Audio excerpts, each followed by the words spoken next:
All right, I've got 4 o'clock, so I'm going to start the recording before I forget. So recording started. Wait, recorded. There we go. Okay. So thank you everybody for joining us today. We have our third applicant for the Lansing Superintendency in Benjamin Shuldiner. So I'm going to let Ben give a little bit about himself, and then we'll start taking some questions for all of you. So be prepared and take it away, Ben.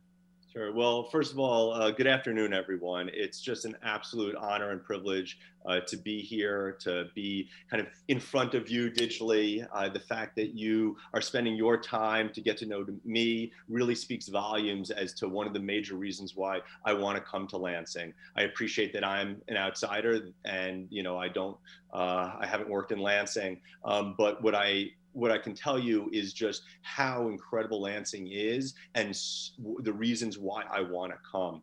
I've spent my entire career in education. I'm sure many of you watched my interviews both last year and this year, and you probably have a sense of what I do. So I apologize if I repeat myself. Also, I'm sure a cursory Google search through my name, there's not a lot of Shuldiners out there. It's pretty easy to find all the work that I've done. But what I can tell you is that over the last more than 20 years now, I haven't had hair for a while, so it's not like that's changed much. But for more than 20 years, I've spent in education caring deeply about student success. When I graduated college, I went to a school in Brooklyn where I was a teacher, and the school had been on every troubled list imaginable. In fact, the year I got there, the New York Times called it the second most dangerous high school in the city of New York. I could only imagine what the most dangerous high school in the city of New York was like. But what I realized the moment I got there, and what I always knew in my heart, was that it wasn't the students, that the students were great and the students can learn if given the right support and love. And so in my first year, I doubled the pass rate on the state exams. And by the third year, where I had been the head of the social studies department and the 11th, 12th grade coordinator, we tripled the Regent scores in history, which again just kind of showed me what I always knew, which is that with incredible support from adults and with loving, caring understanding, and with a true belief that children can learn, that they can. And from there, I went to create a high school, actually. I was a founding principal where we were asked to go into a building. Again, it had a 23% graduation rate. It was, in fact, the lowest in the city. And we were able to go in, kind of turn it around, but with love and support of the people that were there. You don't want to ever come into a community and say, I know everything and you guys are terrible. That's never the way you do it. You go in with this belief that students can do it, parents can do it, teachers can do it. And within our first 4 years, we had a 98% graduation rate. We went from 23 to 98. And that kind of experience that I have. I loved it. I was a principal for a decade. I really never wanted to leave, but I was given this incredible opportunity afterwards by the president of Hunter College, which is the kind of large graduate school of education in New York.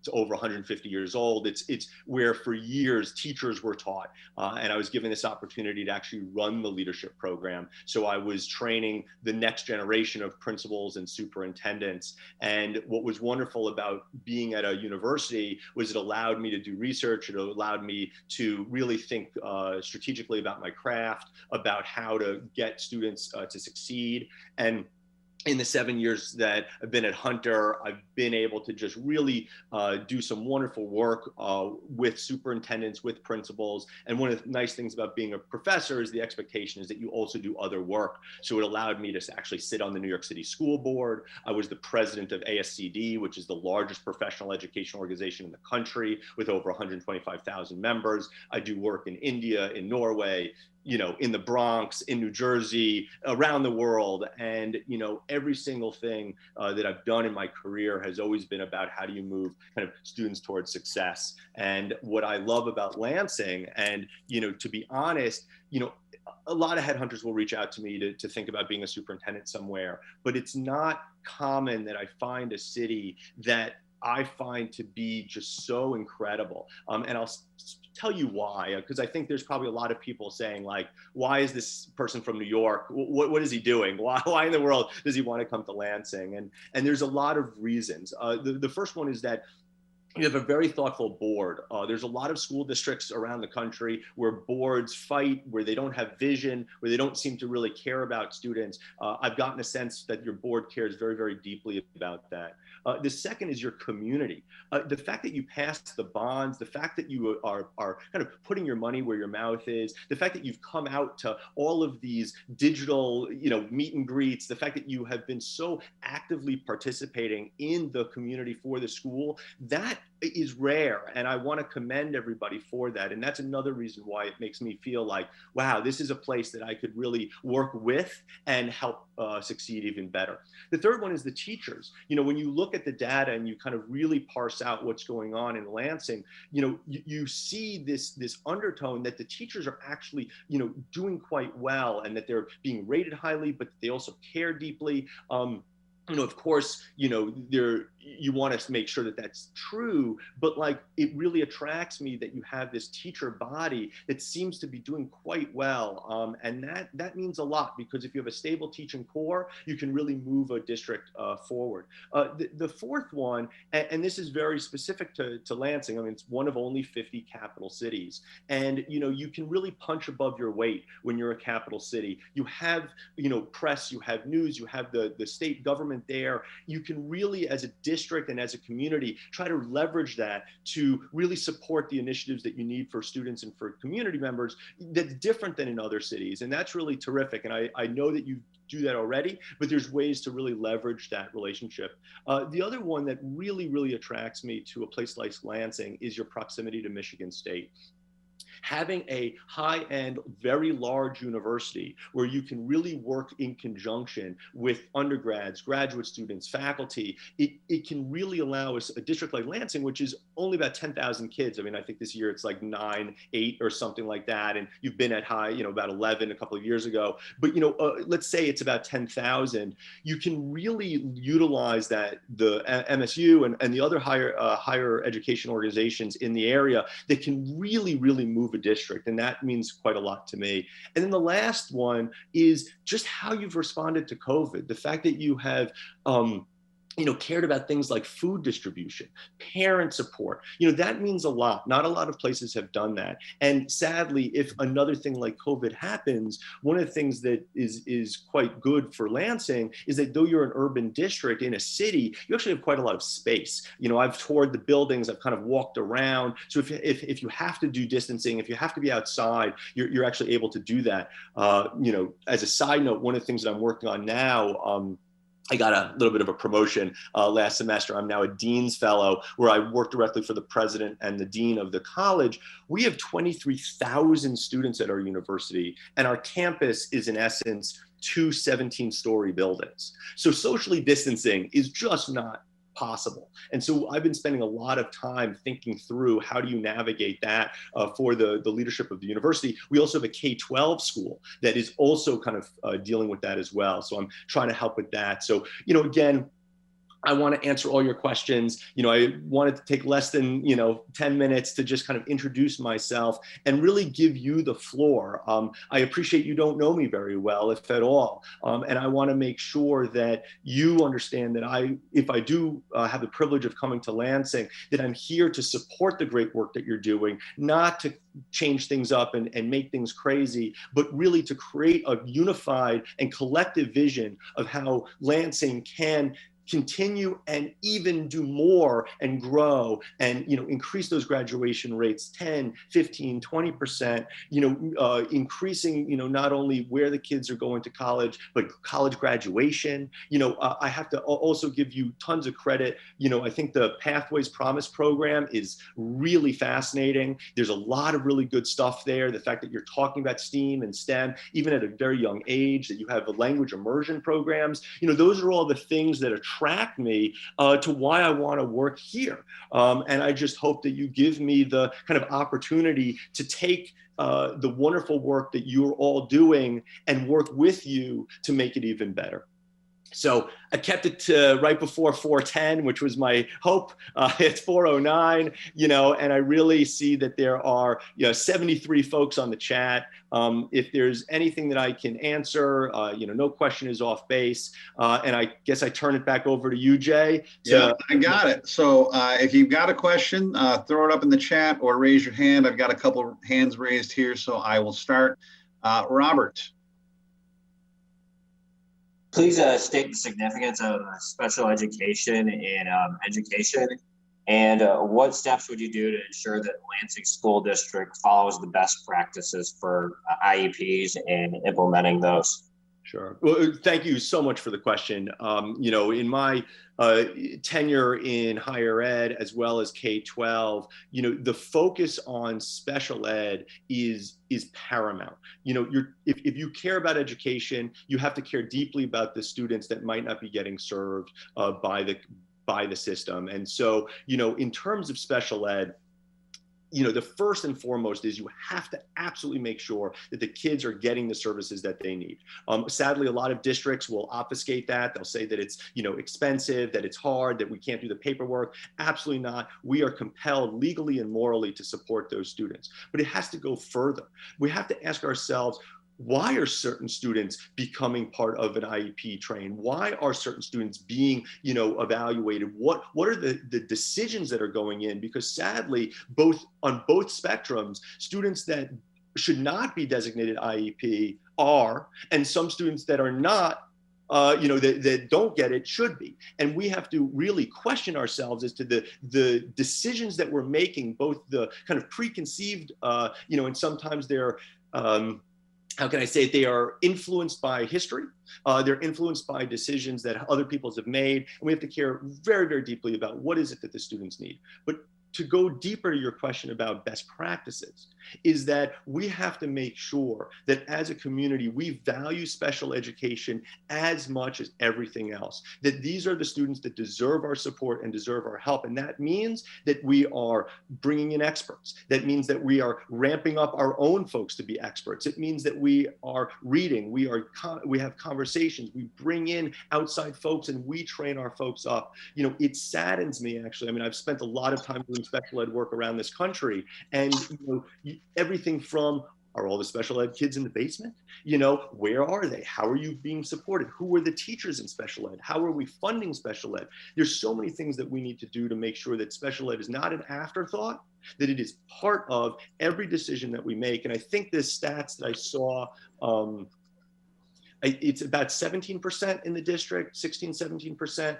We have to make sure that every one of those students are there. And, again, I'm sure that the special ed folks in the district are doing a great job, but we want to very much highlight, who is in charge, who is directing it, how are we making sure? And then the last one, which sadly doesn't get a lot of talk, is to make sure that parents have a voice. A lot of times parents know the students quite well, and that they're going to be partners in the decision in terms of how kids are being served. And then lastly, and we were joking about this beforehand, depending on the cognitive level of the students, and no matter what, I would want to include the student voice as well. I was actually just working at a school in Manhattan, digitally, of course, this morning, where I was working with a special ed team, and saying, are you really incorporating the voice of the student and the voice of the parent in these decisions that you're making? And once they started to do that, things really changed. So long-winded answer, special ed is super important. You have to support the people that are teaching it and make sure that you're bringing in, the cutting edge technology, cutting edge theory, but also that fit Lansing, not some cookie cutter stuff that might work somewhere else, but not here. Thank you. That was a great answer. Oh, thank you. Okay, so Courtney McCampbell would like to ask a question. Courtney? Hello. Hello. So I was wondering what you think the role of extracurriculars should be in the district, and thinking very specifically about the arts, such as theater and choir, what type of financial support you would have for these programs. And would it be on par with sports? And so I'm really focused on the after school programs. So I can't believe I'm going to admit this. but I am both a member of SAG and AFTRA. And I was a child actor many, many, many years ago. And I care deeply about arts and just arts education in general, be it music, fine arts, you name it. But the bigger question about extracurricular, what we know when we're looking at student success is that when students are engaged in a school system, they succeed. And so often the engagement that students have and where they are the happiest is in what we call, quote unquote, extracurricular. But I would actually say that we might even stop using language like that, because you can learn so much if you're working in a musical, if you are doing theater, if you are playing sports, because I don't want to kind of fight between. I also was a three-sport athlete, no star, three-sport athlete in high school, and I played Div 1 sports in college. I care deeply about all of them, but why I care about them is both they're fun and children enjoy them, but it engages students to be part of the community, part of their learning, and it's one of the reasons. I mean, there've been these studies. They ask why kids come to school, and very often they'll be like, well, because I play on this team or because I'm in this musical, and we want to promote that. And so in terms of on par, I'd have to really dig deep into, how the funding is right now and what does that look like. But what I can guarantee you is that no matter what, if I'm the superintendent, that not just extracurricular activities, but arts education, music education is paramount, because not only can you learn so much. I mean, the ancients actually taught math through music. Which is a really important thing to understand, that there are ways of doing it. And I'll leave you with this. I was on a panel of kind of education experts, and they asked me, they said, hey, Ben, how do you know that like a high school is doing well? And they said, what's the one thing you look for? And I kind of joked and I said, you know what?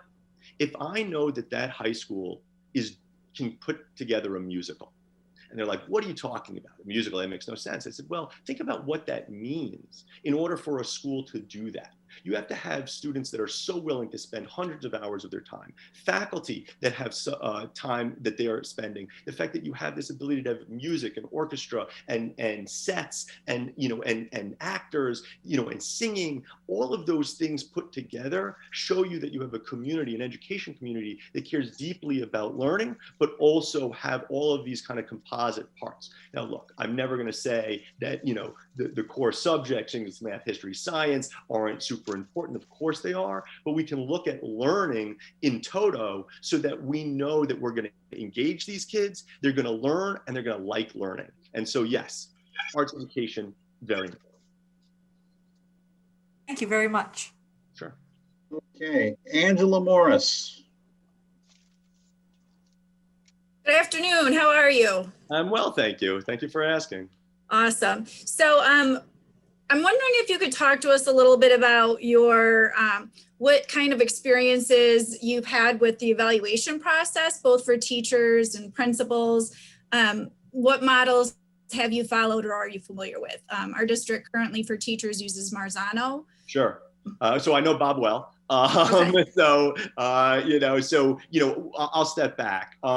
New York City and the Northeast predominantly focus on using the Danielson rubric, which is another kind of competing one. But, Marzano stuff, Kim's stuff, about 15 years ago, let's say, there was a large movement across the country to think about what does evaluation mean for teachers and for administrators. And there were some good reasons for that. And then there was also some problematic things, right? A lot of districts were using it as gotchas. They were using it as these, I'm going to come and get these teachers and fire them because they're all terrible, which is just absolute garbage. But what it can do, and what Marzano's as well as Danielson's and Kim's, is that it sets a standard of mutual expectation for what administrators and teachers and parents and students can expect from. Because one of the problems that we've had just writ large, and this is my experience throughout the country and a little bit internationally, although they think of this differently, is if we don't agree to what good teaching looks like, then everything becomes even more subjective than it already is. And what you don't want is some principal walking in with an agenda who says, terrible lesson. And you go, why? And the principal goes, because I said so. And like, and that happened quite often. The opposite also occurred, which is, in New York with 100,000 teachers, 98% of them, were usually rated satisfactory. Well, okay, but like, why? Well, it's because the system was just an up-down and it was really easy, and that was that. And so, not to say that the 98% wasn't terrific, it's just that we have to have this mutual understanding of what does evaluation mean. It should be collective. We should have similar understandings. A lot of times language gets what you think of as, domain 3, standard 6, or whatever it is that you want to talk about is different than what somebody else does. But I firmly believe that if you have mutual respect and you have mutual understanding, that any sort of rubric, template, whatever, as long as it's shared and collective, is it can be used not as a punitive nature, but as a way to increase and make, basically teaching better. Now, you also asked about administrative, evaluation. What I believe is everything should be about, the student, and the student should be at the center. And unlike teaching where, you're in a classroom, you're with a set number of kids, typically a principal should at least have some sort of decision-making quality over a school. Well, making sure that that principal is both held accountable and supported to get those students to succeed. And we would have to mutually agree to what success looks like, but you could think that it would be things like graduation rate and attendance rates and engagement and so, all that stuff. And I think that we do a disservice to children when we move away from evaluation, but we do a disservice to the adults when we use evaluation as punitive. And so we have to make sure that there's that balance. As I said, I've experience with all of them. I've helped, write some of them. I've helped support them, done pre-D on them. But what I care about deeply, as I said, is figuring out how we mutually, as administrators and parents and teachers and kids, agree to the standard, believe that it's good, and then how do we move forward, not in a punitive nature, but in a supportive nature. Thank you. Yeah, sure. Okay, Erica. Good afternoon again. Hello. In Lansing, we have several magnet programs and specialty schools. How will you continue to support and grow these programs, especially once the magnet grant money has run out and is no longer available to sustain them? Sure. So, I kind of touched on it briefly. One of the things that really attracts me to Lansing is the magnet program. And not because, it's a magnet and, you're going to create these special things, but it's the fact that the community cares so deeply about the students that they want to give them access to all these different kinds of learning. And so, of course, I would sit with everybody who works there and talks about it and is involved with it, be it the teachers and the students and the families. But, I firmly believe if it's working and it's doing well, then we have to just find the money to support it. I mean, it's as simple as that. When you find something that is good, when you find something that is working for children and families are ecstatic and teachers are ecstatic, why would you ever want to get rid of that? But more importantly, you would want to strengthen it. And so, look, grant money goes away, funding goes away, but the whole purpose of grant funding usually is to set something up that works, and then the school district will figure out a way. And maybe we have to, do philanthropy, and maybe we've got to, figure out a way to fund it. But again, my job, if I am honored to become superintendent, is to take the things that are working that people love, support them, and find the ways to continue them. Now, the only thing that I would say, and this is not about Lansing, but it's about magnet schools in general, is that we always have to be just acutely aware that when you create schools of choice, that you're not reinforcing certain equity issues. There are issues when you look at places like Los Angeles, when you look at places like Chicago, where you create quote unquote districts of choice, you end up actually perpetrating real big equity issues. And that's something that I would want to make sure that we don't do. But again, that's not really what the sense I'm getting from Lansing. I mean, again, I'm gonna have to really dig deep and see those stuff. But we have to always be saying to ourselves, is this great? Okay, can it be better? But I mean, I loved, the reading that I've done and some of the cursory research and the people I've talked to, everything from the STEAM and the STEM to early college. You also have a language immersion program. All that stuff is terrific. And you have these career pathways. So again, if people like it, if it's working, my job is to just find the money, you know, like that's it. And it's also, of course, to make sure that it is working for everybody and that it is something that we would want to do. And, you know, a lot of the experience that I have is working with districts that if they're doing something fantastic, making it a model and actually bringing in money for that. Right? If this can be shown that actually it's working exceptionally well, let Lansing be that lighthouse on a hill where people look at it and we can bring in tons of money and support for that wonderful work. Thank you. Sure. Okay, Emily Brown. Hi, my question is in regards to your experience with elementary school. So I know you have a lot of high school experience. As an elementary school principal, I'm curious how you lead your elementary school principals. Very specifically, what do you intend to do? And how do you know if I'm an effective principal? Sure. So two questions, two answers. I mean, one is it's true that I've only been a principal of a high school, but certainly sitting on the New York City School Board, had to oversee all the schools, you know, 1,700 of them. I do a lot of strategic development and strategic planning for school districts. The last one I did was just a K-8. You know, I spend a lot of time in elementary schools. A lot of my coaching and support of superintendents is in the kind of K-5 to K-8 space. A lot of the work, you know, I'm actually working right now with a district in the Bronx that's really had been in trouble before and is now doing exceptionally well. And that was really working with the junior high school. You know, I've had a lot of experience in that kind of K-8 space. I mean, I've also taught junior high school. I've taught 5th and 6th grade as well, a little bit, but most of my teaching, again, you're right, is high school, and my principal work has been in high school, but all of my coaching and support and the training and honestly the leadership program that I run, 80% of the folks are K-8, and most of my work actually for the last 8 to 9 years has been K-8. Now, the second question. How do you evaluate the principals? How do you, right? So first of all, you know, no matter what the level is, be it, you know, pre-K, nursery, early child, all the way to higher ed, is how are you serving students? And then collectively figuring out what does success look like? You know, if you and I can sit down with, you know, the community and say, this is what success looks like, then we'll agree to that. And then my job is to make sure that you're able to do it. You know, and when you look at things like age appropriate learning, you know, standards, I mean, there's Michigan standards, there's Common Core, there's all sorts of stuff.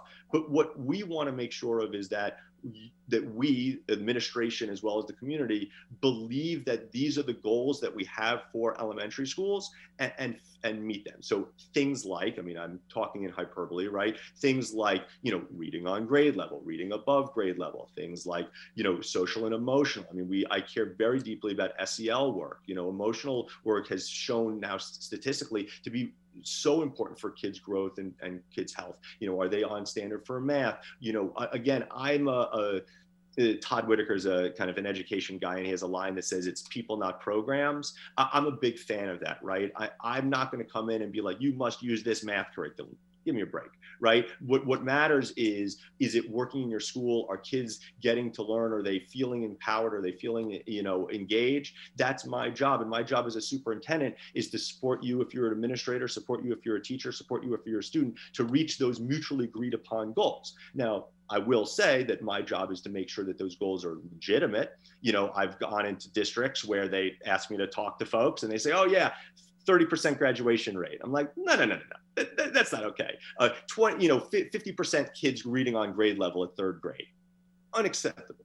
But if we can figure out a way to mutually agree to it, then that's fine. And you know, the other cool thing about elementary school is that, you know, I think a lot of times society thinks that elementary school kids really can't do a lot, but they can. They can read, they can do math, they can act. There's all sorts of wonderful things that students can do that we can look at as denominators of success. And I like to make sure that. Oh, there you go. What?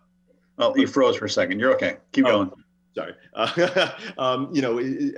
as success metrics. And one of the things I try to do in a lot of the work that I do in the K-12, in the K-8 space, is to rethink what those success metrics are. Because what we find is that, test scores are one thing, but are children actually, paying attention, a time on task? Are they working hard, right? There's the famous study with elementary kids where they separate the kids into half and they say, you're smart and you're hardworking, and the hardworking kids do much better. And, how do we instill those kinds of things? And then you can be held accountable for that. Are students engaged? Are students learning? Are they feeling part of the community? And the last thing, and this wouldn't be on a principal's head, but it would be something that I would want us to talk about, is Lansing, sadly, is losing student population. And what can we do collectively to support folks deciding to come back to Lansing if they live in the district, or come to Lansing if they don't? And those are metrics that we can also use. People vote with their feet. And I think that it's very important for us to do that. I'm happy to talk, really specific education work. I actually co-wrote an article about math and education for basically elementary and junior high school. I care very, very deeply about making sure that kids are engaged, that they're on task, that the teachers are given the support that they need. But yeah, I appreciate that if you look at one part of my resume, it's mainly high school, but honestly, the last 7 to 8 years, I'd probably say 80% of my work has been in the K-8 space. So, great, thank you. Okay, Monique. Hello, good evening, Benjamin. I'm sorry my video is off, but I hope these questions can be clear. So I am a community stakeholder. I was recently elected as the education chair for the Lansing branch of the NAACP. Congratulations. And so, thank you so much. I'm really excited. And so one of my questions, me personally, if you can hear the accent a little bit, my roots is actually from Southside Jamaica, Queens, New York. So that's where I stem from. And then I actually moved to Florida. You're right. So you understand. And then I moved to Florida and now I'm here. And so my question, we're just going to get straight to it. How have you, being in the Bronx, working in Brooklyn, how have you dealt with there's so much systematic racism, and then there's systematic racism that's just life, right? So I live in this specific city or this specific area. The schools are not going to be the best. I know you talked about the percentage increase, but the actual steps, what did you do? How did you deal with the students? How did you deal with the parents?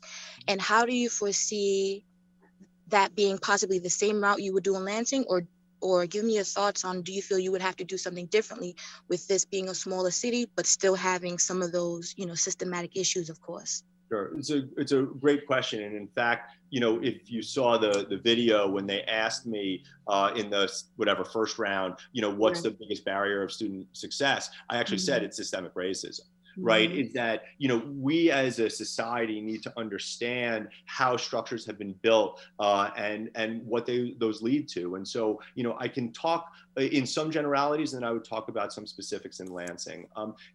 I start with the belief that every parent wants their kid to succeed, that every kid wants to succeed, and that every adult goes into education because they want students to succeed. And somewhere along the line, the society kind of eats away at that.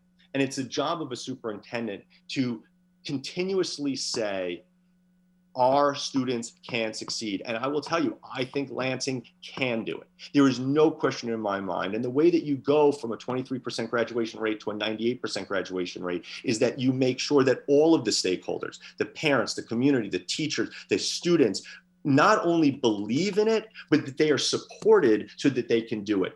I mean, I'll tell you a story. I was starting the school. This was years ago, and I was riding the public bus, and I was talking with another teacher, and they were looking at me, and they were like, "Well, what are you doing?" And I was like, "Oh no, I'm actually going to be principal, down the street." And they kind of like moved away from me, and they were like, "Those kids are crazy." And I said, "It's nice to meet you. I'm Ben." Absolutely not. Children are incredible, and they can learn, and they will rise to the potential that we set for them. And so that there's a common phrase, the low bigotry, the soft bigotry of low expectations. Once you start to believe in this, it will happen. But it's my job as a superintendent is to not only make sure that everybody believes in it, but to hold them accountable to get there. But it's through support, not kind of a punitive nature. So one of the things is things like advisory. One of the things that I talk about nationally is, working with schools where when the kid becomes a ninth grader, they're kind of assigned one adult that stays with them for 4 years. And that job for the adult, the one job, is to make sure that that kid graduates, and making sure that there's an adult in their life that believes in them, cares about them, but also knows the system, right? They're going to have family members that care about them, but not everybody knows how to work within the structures and the systems. And that's the other thing, you talk about systemic racism, is that there's so many barriers to entry. There's so many ways where districts, government agencies are hard to handle, hard to deal with. How do you get the funding? How do you get support? How do you get things for your child? There's barrier to barrier to barrier. And I think that what we have to do as a community is to just try to make sure that every barrier that's been set up for whatever reason is taken down. But, I will firmly say that in Lansing, the way that you do this is that you create a bought into goal of student success, is that you look at where the equity issues are, and you have to be honest with them. I mean, I appreciate you were saying, well, let's just be honest. Well, let's be honest. Where are the equity issues? Are there certain schools where certain kids are doing better or worse? Are there certain neighborhood schools where kids are doing better or worse? Are we spending the same amount of money? Maybe we need to spend more money in certain places. And we have to be thoughtful about our questions so that no matter what, the entire district is succeeding. Sadly, one of the first questions was about special ed. What we see is racial dynamics in special ed. We see poverty dynamics in special ed. There's so many things that we need to address so that things can move forward. And so, I look for, if I do again have the privilege of this job, I look forward to working with you and the community in addressing these things. Because I will tell you, the first thing that I would say is, I don't know all the answers. In fact, I know very few answers. But what I know is that the community knows how they're being served. The community knows the issues, and that we working together can really make that. And so, yes, systemic racism is there, be it where district lines were drawn, be it where busing was, be it funding, be it rules. I mean, there's all sorts of things that we can point to in the history of America, and even in the Northeast and in the Midwest, where these rules were set up to hurt certain people, that we need to kind of break down that and say, hey, look, what is our lens? Where are we thinking about this? And are we truly believing that all of these kids, do we love them? Do we believe that they succeed? And do we believe that they can succeed at a high level? And those are the things that we have to do. I could go on and on. I mean, this is a lot of the work that we do currently, because finally, a lot of people in education are recognizing this. But, I'll tell you, right, when I was a principal, the school was 100% students of color. And, when we had a 98% graduation rate, we were actually named the #1 Title I school in the state of New York. And I got a phone call, I kid you not. And they called me up and they said, are you Principal Shuldiner? I said, yeah. They said, are these really the right numbers? I said, sure. He's like, we thought those numbers were fake, because we've never seen a school that, wasn't an elite, test school that had the students that you're serving and those scores. And I said, well, that really says something about you, doesn't it? Right. And that I think we need to really recognize that kids can learn. And, for the last almost decade, me working with superintendents and districts is making them think that it's not just about the school, it's about the district at large. And it really is about changing mindset. And we could go on and we could talk about this. There's specific things, everything from when you ask a young kid, are you going to college versus what college are you going to? Just the language, the way that we're expecting a kid to be like, nah, I'm not going to college, it's cool, right? And yeah, of course, there's other things, there's career and college readiness, but it's the implicit bias of asking a question, would you ask an, upper middle class kid, are you thinking about college? It's like, no, like, oh, you're in 11th grade. What college are you thinking about, right? And we just have to make sure that our kind of implicit biases that have been created through society, that we break them down so that we are seeing all of the children of Lansing, all the families of Lansing and the community of Lansing as a pillar of strength, coming from a strength-based model rather than these deficit models that a lot of people do. And I can guarantee you that we can do kind of extraordinary and exceptional things in Lansing. Yes, sir. And one more follow-up. Do you think that could happen with policy plus the belief in the students? Like, how do you vision going about that? Because like you mentioned about, you know, different things that are systematic because 9 times out of 10 they're written. Yeah, I mean, look, absolutely. You know, policies are made and policies are changed, right? And it's just about being thoughtful about why you need to change those policies. Sadly, you know, look, bureaucracy is built to really not move, and there's reasons for that, right? You know, and you want to make sure that the lights are always on, and so you want to just make sure that, like, the rules about the lights, they stay there, right? But what we have to do as a community, and you know, we would certainly spearhead this, is, you know, is work with the policymakers to say, let's look at the rules that are causing these issues and how can we change them? And, you know, look, a lot of times rules just stay on the books because nobody has thought to change them, because they haven't addressed them, or because it might be difficult, or people just haven't had the conversation. Because, you know, let's be honest, the last year with COVID, people have been focusing on so many things. The last, you know, decade, people have been focusing on just, you know, waking up and getting through the day and making sure that, you know, kids learn. We have to be thoughtful about stepping back and really addressing, hey, are there policies that we once thought were great but are causing this divide? Are there policies that we, you know, haven't thought about for a while? And, you know, one thing that is finally coming to the fore, which I care deeply about, is in education, we spend a lot of time on inputs. Oh, well, we did this, we did that. And that's great. And we have to, but we need to start to change about looking at outputs. If we are all doing the same thing, and a certain population is still not succeeding, then maybe we need to not do the same thing. If we're still doing the same inputs and the outputs haven't changed, we need to think about, are we holding ourselves accountable to those outputs? Are the students succeeding at the level that they need to? And are all the students succeeding at the level that they need to? So, you know, to your question, yes, it's both, right? It's about a vision, it's about a mission, it's about focus, it's about getting the right services, the right support, the right professional development, the right movement, but it's also about being thoughtful about, are there policy issues that are stopping the success of the community? And we need to address those. Appreciate it, Ben. Thank you so much. My pleasure. Okay, Susan Wheeler. Thank you. I'm Susan Wheeler. I'm one of the nurses with the district. Nice to meet you.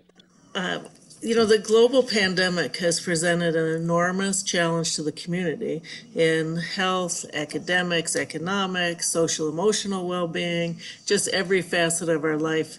And I'm wondering how you would view your status as a newcomer to the community, how that might impact your ability to lead the district through the recovery from this difficult time. Sure. No, I really appreciate that. I mean, I'd answer it a couple of ways. The first is, everything I do in terms of leadership is through love and support. And I can't think of a time where that isn't more necessary than going through what we've all gone through with COVID. And, you know, be it an outsider or an insider, it's about making sure that the needs and the struggles, you know, and the challenges that people have faced over this last year, which are been more acute than anything, you know, really we've seen in a generation, if not, you know, since 1918. And that, you know, we need to make sure that the people that we're supposed to be serving are being served. I mean, one of the things that I would care deeply about and I worry about is, you know, where is everybody? Where are the students? You know, is everybody coming to school? If they're not, how can we go support them? How can we, you know, reset? And I think, you know, outsider, insider, you know, you're coming in almost fresh, saying it's now the rebirth, it's the regrowth. How do we now move forward and say, you know, COVID is over or almost over, I hope. You know, how are we going to kind of work together to bring folks back? And, you know, I think it's a perfect opportunity, honestly, to really reach out to the community to say, you know, school's in session, come back, be a part of this community. You know, I think the numbers are something like 65% of the folks that live in the Lansing School District area go to the Lansing Public Schools, and about 30%-ish, you know, are going somewhere else. You know, why is that happening? How do we use this, you know, time as a way to bring them back, give them the services they need and the support that they need? And, you know, my job is to get to know everybody. I mean, I probably can't know every single person in Lansing, but I will try. And I will, you know, be out in the community and see the needs. And I think sometimes a fresh pair of eyes is important too, especially after kind of going through the work, the things that have happened. And, you know, the other thing too, as an outsider, my first job is to learn as much as I possibly can, is to talk to people, is to listen to people, right? Again, even if I was a total insider, it's not my job to have all the answers. It's my job to listen, to learn, to coalesce, and then to work together so that as a consensus builder, that we believe in this and that we can move forward. And I know that sounds like, you know, highfalutin nonsense, but it's true. It's what I've always done in my entire career. And I really, if I'm honored to come, you know, I really look forward to just seeing where everybody is. You know, one of the things that we've learned in education theory is that you need to meet people where they are. And right now, where they are with COVID is a lot different than they were a year ago.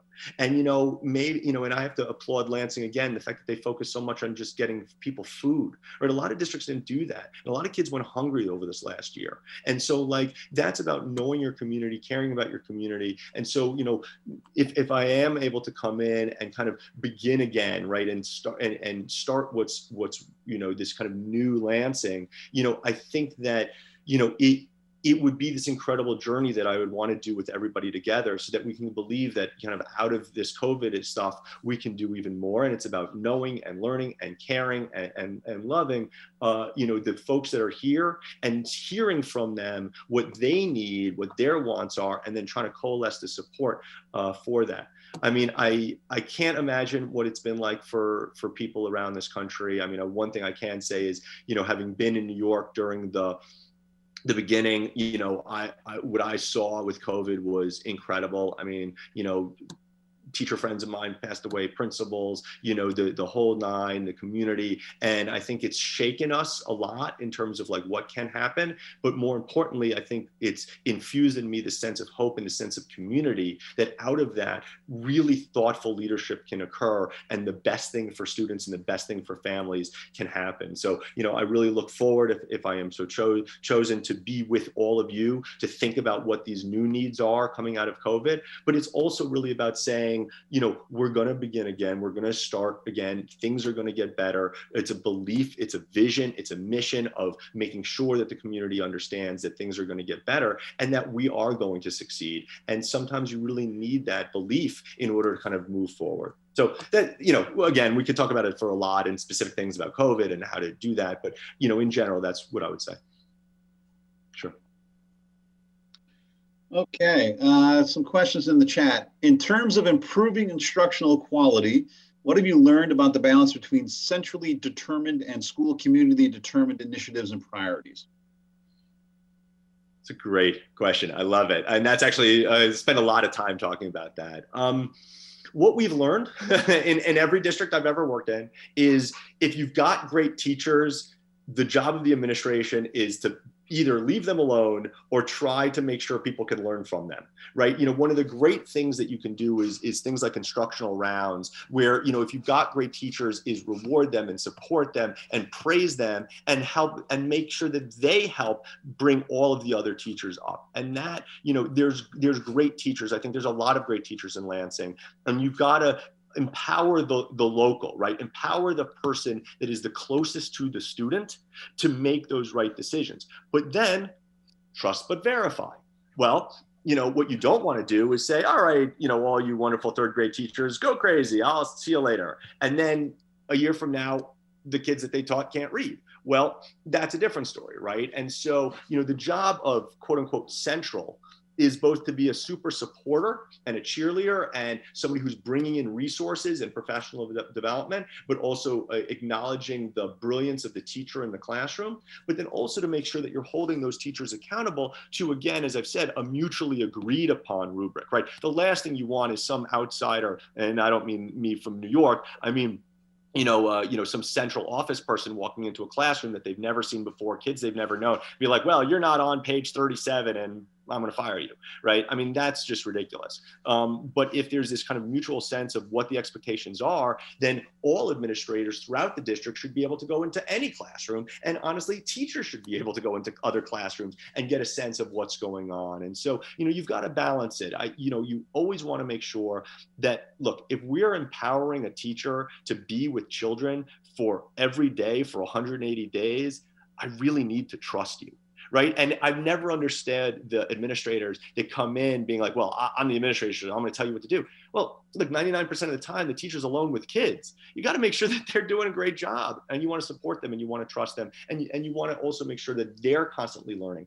And you have to create a system where the central office is seen as a support and seen as somebody that's going to get education to be better, but again, not in a punitive way, so that teachers want to get better. And, incentivizing them in whatever that means, it's praise, it's support, it's, it's ways of getting people to know. And it's also, what I've found is, and it doesn't matter if the teacher's in Norway, India, or the Bronx, is that if a teacher's doing great work, a lot of times they're doing it in silos. And once you start to tell teachers that they're doing great work, would you mind sharing?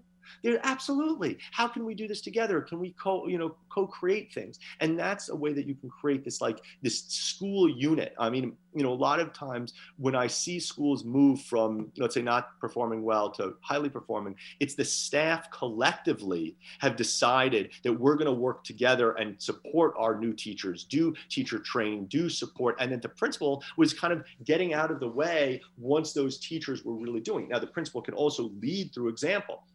And when I was a principal, I taught, right? And the assistant principal taught. And we taught the most challenging classes because we wanted those to be laboratories.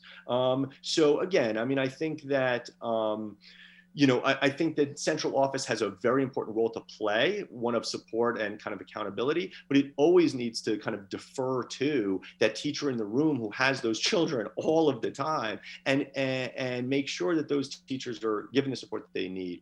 Again, I can go on and on about this stuff, but there has to be a real balance. And again, if we're trusting you with our children, then we should trust you to be good teachers. And we need to build on that trust and work on that trust and have the proof, but again, I think that can really be done in a very collective manner.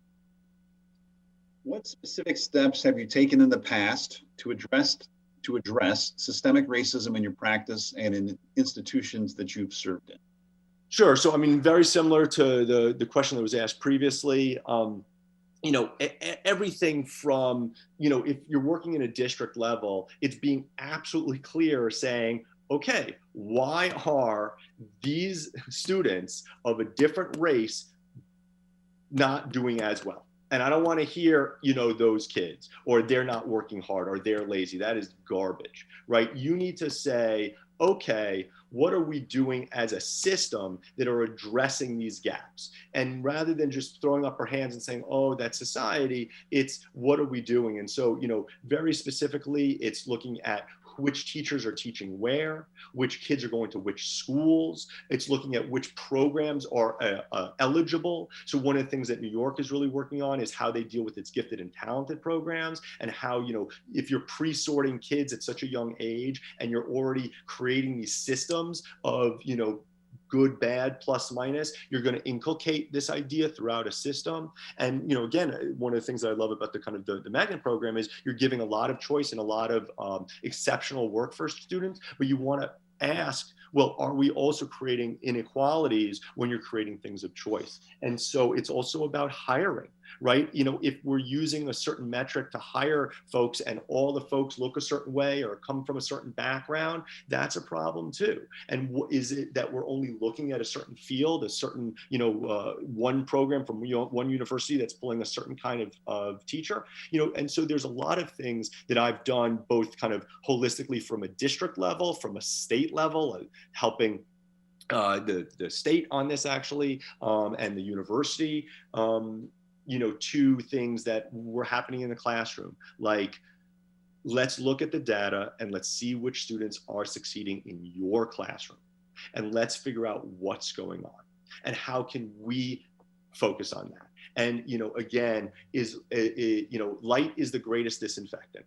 And if the scourge, if the disease is systemic racism, and that we are creating this kind of system where certain kids succeed and certain kids don't, then it's our job to look at those and be honest and thoughtful about what do we need to do. And we need to try as hard as we can to make sure that all of the things, be it, the teacher in the classroom, the work that we're doing, the books that we're reading, the way that we're teaching math, the expectations that we're having, right? A lot of times I've heard people, oh, well, if you just want to make the kids feel better so that, they're not dropping out. No.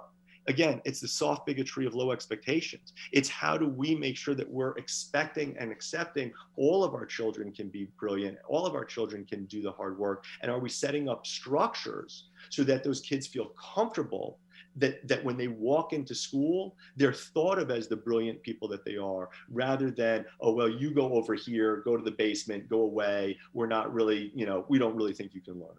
And again, I'm not saying that Lansing does this, but it's about creating a system where all of the children are treated with this kind of really important, efficacious, support and love that all kids can do. And again, happy to talk offline about some very specific things, but it's about looking at the data, being honest about where the children are, where the community is, and creating structures and systems and even policies that make sure to help all students rise to their own brilliance.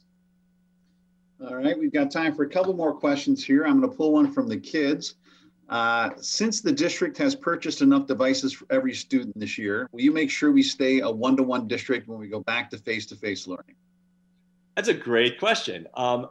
I would certainly want to try to do that. Hopefully we can make sure that those one-to-one devices have good upkeep and we had a good, maintenance plan, but I think that having technology in the hands of children is incredibly important. If we want to talk a good game about, career readiness and college readiness, well, it absolutely behooves us to make sure that all of our children are technologically ready and technologically savvy, and making sure that at a minimum, every child has some sort of device. That's really important. Now, how that gets funded and what we do, again, I'd have to talk to everybody, right? I want to see how it's working, because, to be honest, one-to-one, making sure that every kid has something in their hand doesn't necessarily mean that actually all kids are learning or using it.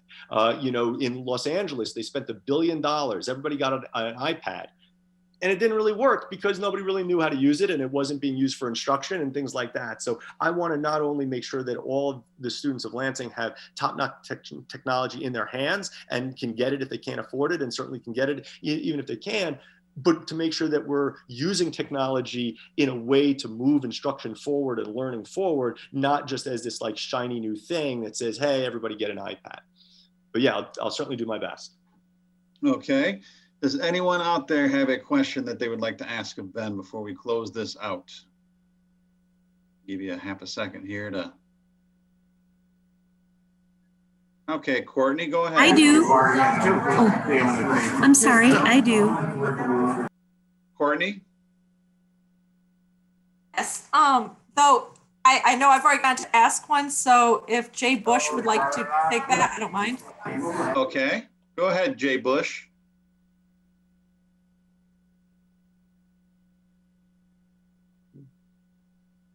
I'm sorry I'm not at home, so it's kind of loud where I am.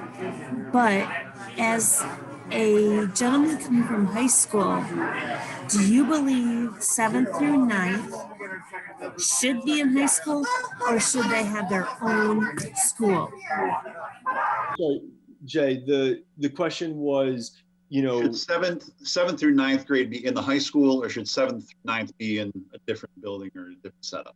Sure. There's a lot of people that have done research in terms of how children feel safe and how children can succeed. And the issue isn't necessarily about, is 7 to 9 right? Is 7 to 12 right? Is 9 to 12 right? It's about a culture of safety, of security, of caring deeply. There's the old line about, is looping good, right? Where you have, one teacher for 2 years. It has nothing to do with looping.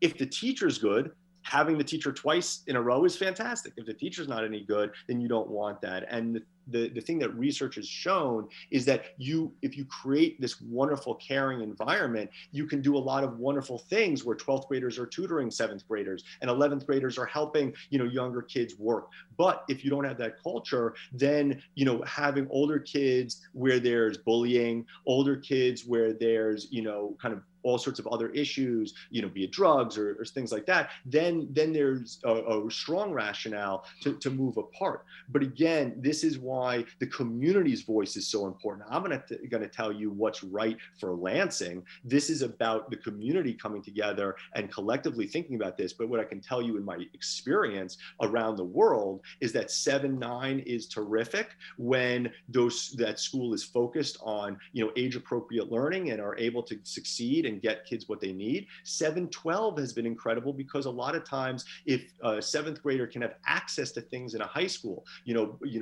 whatever that might be, more art and music, right? High schools tend to have more of that stuff, or sports, or just higher level math or things like that. So again, it's not an issue of, pedagogically 7-9 must be separate from 10-12 or 9-12 or anything like that. It's about understanding the culture and the community about what's best for your children and how we can best as a community make that happen. And to be honest, a lot of it has to do with just the physical plant as well and the funding and things like that. And we've got to make the best decisions based on the kind of the things that we have in front of us. But it's a great question. It's very important. It's something that, that we've been dealing with in kind of the ed biz for years. And again, I always come back to, let's talk to the community. Let's care about what the parents think, what the kids think about the strengths and weaknesses and how the culture and the community is happening. And then we can make those decisions about what's best for the children of Lansing.